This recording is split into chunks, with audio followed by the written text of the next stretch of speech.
Hello, welcome to Modern Day Deborah, Voice for the Voiceless. My name is Michelle. And as you can see in the description, the title of this video is Your Husband is Looking for You, but He Can't Find You Behind Your Walls.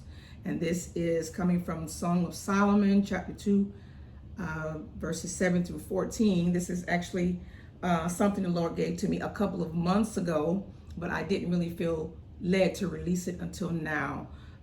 As a matter of fact, I had a dream this morning that where the Lord confirmed that it is time to release it. So let's just get right into it. And I want to just kind of preface that the Lord had me in the book of Song of Solomon a couple of months ago, just reading and studying that book. And that's really where this message came from. I know that it's for me, but I believe, based on the dream that I had this morning, He has confirmed that it is for other people, other women as well. This is for women who are waiting on their kingdom spouses. And the Lord is saying your husband is looking for you, but he can't find you behind your walls. Just like there are physical walls, there are also emotional walls. He's looking for you, but he can't find you behind those emotional walls. All the walls that we put up from past relationships and experiences, past hurt, abuse, deception, betrayal, we have to let go of those things. We have to let go of the past. We have to let go of unforgiveness. I often say that unforgiveness is like drinking poison and expecting the other person to die. Unforgiveness, it will cause you to be emotionally, psychologically, even physically. It will cause you to be sick in your physical body for holding on to unforgiveness. So it is just time to let those walls down, because a lot of us are in the season of our kingdom marriage, but we still got these walls up, and those walls have to come down. I know that it is hard, because like I said in a previous video, I've been waiting for 8 years. And then I've been divorced for 8 years. A couple of years after my divorce, I thought I was ready to start dating, and I really wasn't. And so my healing process wasn't done yet, and so I had to go through another healing process. So those 2 years where God had worked on me and healed some areas in my life, it's like I just re-injured that wound. And so I had to start all over again. It felt like that was no fun at all. I attracted where I was at that point in time in my life. That's why it's so important to allow God to heal you and to be open to what He chooses to use to heal you. Like I said, I know it ain't easy, but we have to let go of those things that is no longer serving us. It's not beneficial to us anymore. Not when we're in our season of marriage, of kingdom marriage. We have to let go of that stuff. All the things that are no longer serving us, we have to let those things go. And I know your heart is hardened because love is the vehicle through which your pain resides. In other words, you open your heart up to love, and it resulted in your heart being broken, maybe even multiple times. But that's not God's will for your life. So don't awaken love before it's time. Wait for the right guy, the right person to give your love to, because you can be found. Trust me, it's a lot of counterfeits out there. It's a lot of counterfeits. A counterfeit is an exact imitation of something with the intent to deceive or defraud. In other words, the counterfeit will come as an exact replica of the kind of man you desire. Come on now. Y'all know the devil knows what you like. He knows what you like. He will present that to you in a package that looks exactly like, oh, it's just a perfect thing. Oh, this got to be the one because he is just so perfect for me. But it is vitally important to allow God to heal you, take you through a process, stay in His presence, have a pastor or somebody that you can be accountable to, which is, I think is really, really important. I'm so thankful for my pastor that I am accountable to, specifically in this area. Because if we're not careful and we haven't done the work that needs to be done, you might end up falling for the counterfeit. You might. So we have to make sure that we are healed and whole, not just healed, but whole, mentally, emotionally, psychologically. You have to be sure that you're allowing God to heal you in these areas. I said in the previous video, as a matter of fact, it was my the first video that I did on this channel.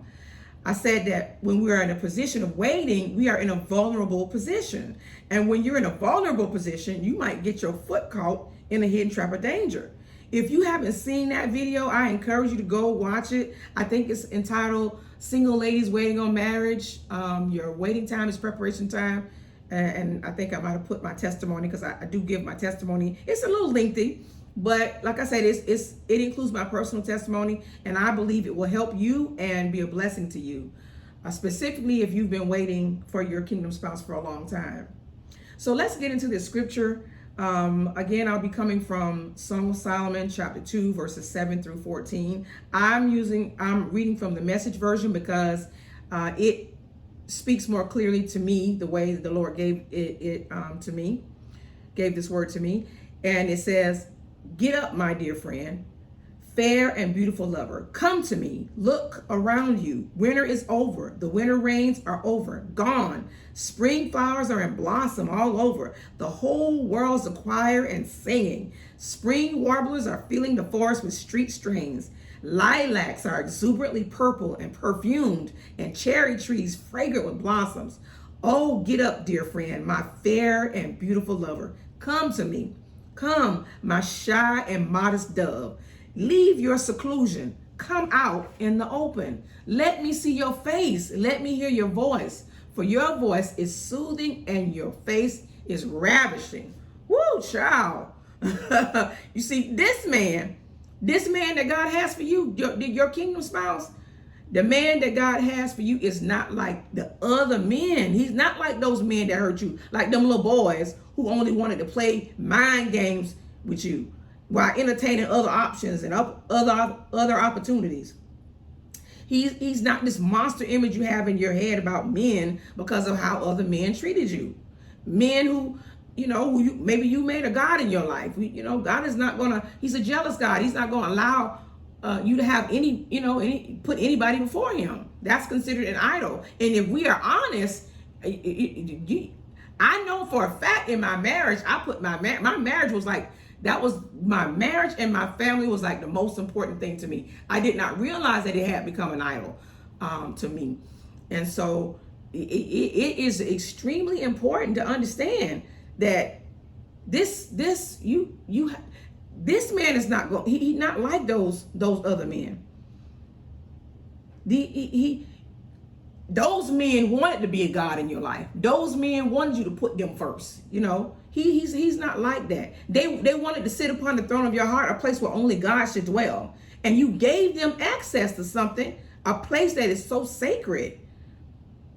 And but he wasn't able to handle that seat. So he mishandled you. And a lot of men maybe not have done it on purpose. They might just be products of their environment. Maybe they wanted to love you, but they just didn't know how. Based on the definition of love that he grew up, what he learned. You have to get that image out of your head. You're looking for him to come one way, the way that you're accustomed to, but you won't see this one coming because he's unlike anything you've ever seen. That's what God said to me. He said, you are not going to see this one coming. He's not like those other guys. He's not like anything you've ever seen. You can't even imagine or fathom what God has in store for you, what he has designed specifically and strictly with you in mind. But not the old you, not the old you. God says, behold, I do a new thing. Will you not perceive it? Don't put God in a box concerning how you think or are expecting this man to come. Your heart should be open to love in whichever way it comes. We have this image in our minds as to what he gonna look like, what he gonna be like. And this is what God told me. Give up what you had in mind. Give up what you had in mind. You might be the enemy of your own love finding you, because your heart, you got this image in your mind of what it's supposed to look like. Your heart might say one thing, and then you got your logic makes you block that out, because you have this self-made image. That's why it's so important to go to God in prayer. Let his truth be revealed to you about your kingdom spouse. Let him reveal to you who your kingdom spouse is. Let him reveal to you maybe some attributes that your kingdom spouse has. Let his truth be revealed to you. I told God after my divorce, I told God, I said, you pick my kingdom spouse, because I don't even trust me picking them anymore. I don't trust. But again, a couple of years after that, I thought I was big and bad enough to go pick my own, because I would never say God brought that person to me. I didn't even ask God if that was the right person. I at that point in my life, I didn't care. I don't know. I can't explain to you what state I was in, but I know I attracted to me the place that I was at. I say this: you attract where you're at. So my healing process wasn't done yet. And so I guess basically stopped the healing process, went and did what I wanted to do, choose somebody that I wanted to choose, and get out of the will of God. And then I had to go through a whole other healing process. I had to go through another healing process. God had done 2 years of work of healing me. I had allowed him to heal me, but I just got to a place where like I said, I wasn't even really in the right place mentally, psychologically, emotionally, and definitely not spiritually. And so I did what I wanted to do. I thought I was big and bad enough to go ahead and start dating, and I wasn't. And then I ended up having to go through a whole nother healing process. First healing process wasn't even done yet. So I don't want to see anybody have to go through that. I don't want nobody to have to go through that. That was no fun at all. We have to come to the realization that the man that is, the man God has for us is not our ex. He is not that man. He's not going to treat you like that man did you. God is a wise God. Why would he put you in a relationship with somebody, give you a kingdom spouse that's going to do the same thing that other person did? He's not going to do that. He's a wise God. This man is not going to have you walking on eggshells waiting to see if he going to cheat on you, because that was my thing. Because in my marriage, there was infidelity. And I just developed this mindset that, men cheat, all men cheat. And so I had to let go of that mindset, that mentality, because all men don't cheat. But when you've been hurt and you've been through something, you've been through that repeatedly, and that is emotionally damaging. It is psychologically damaging. But there's a whole lot of reasons why I stayed for 25 years, even in the midst of that. And not in this video. I definitely can't get into it in this video, because that would make it way too long. But I just know that, as a child, my parents got divorced when I was 5, and that I was devastated. I didn't understand why they got divorced. I didn't understand, of course, at 5 years old, you don't understand divorce. But in that moment, I said to myself, I'm not ever going to do this to my children. I'm not ever going to do this to my family. And so I think whenever, in my mind, I was always telling myself that, I knew that I should have, the marriage should have ended long before it did. But I went into survival mode, because in my mind, I need to make this work. I don't want to put my kids through this. And then a whole lot of other reasons. But that was one of the things that, the records that I kept playing in my head. I'm not going to let my kids go through this. I'm not going to do this. And again, without getting so much into that, that was just an example of some of the things that we do. Some of the reasons why we put up walls is because of what we've been through. And so you get in your mind that this man is going to do to you the same thing that the last man did. And maybe you've been in multiple situations where you were hurt. You have to understand that this man that God has for you is not like that. He's not going to make you walk on eggshells wondering if he's going to cheat on you. And that, like I said, that was the mindset that I had, because that was my experience. And so our experiences shape us. It shapes our thinking.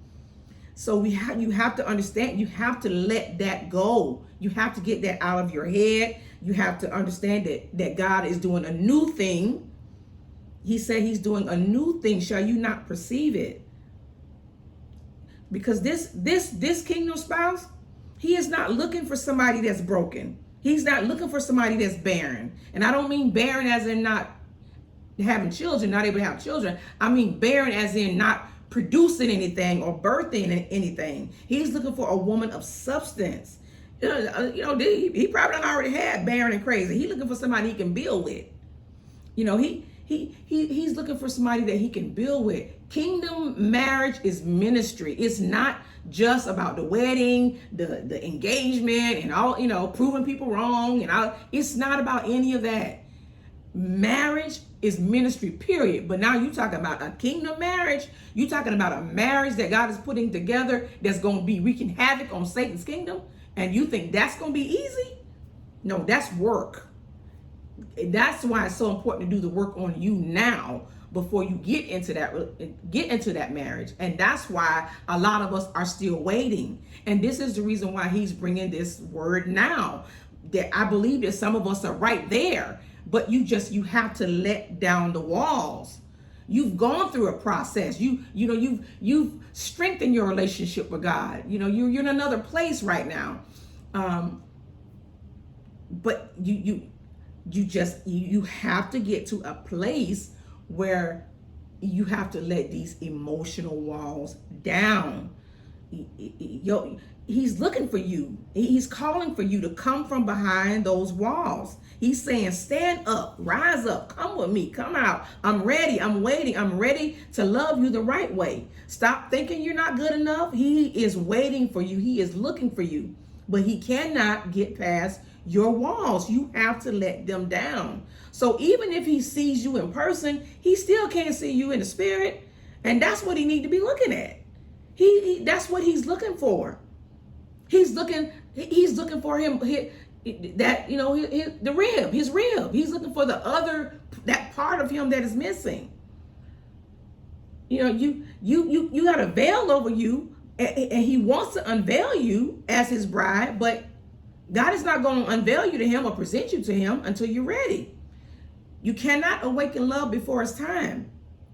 So now let me interject this, because I know I'm talking about let down walls. I'm not talking about if you've been, I'm not talking about abusive relationships. And if you've been following my channel, you know that I've been a victim advocate for 22 years. I work with abused victims. I work with men and women who've been abused, and I help them get assistance and find resources, and I go to court with them and help them in whichever way that they need help.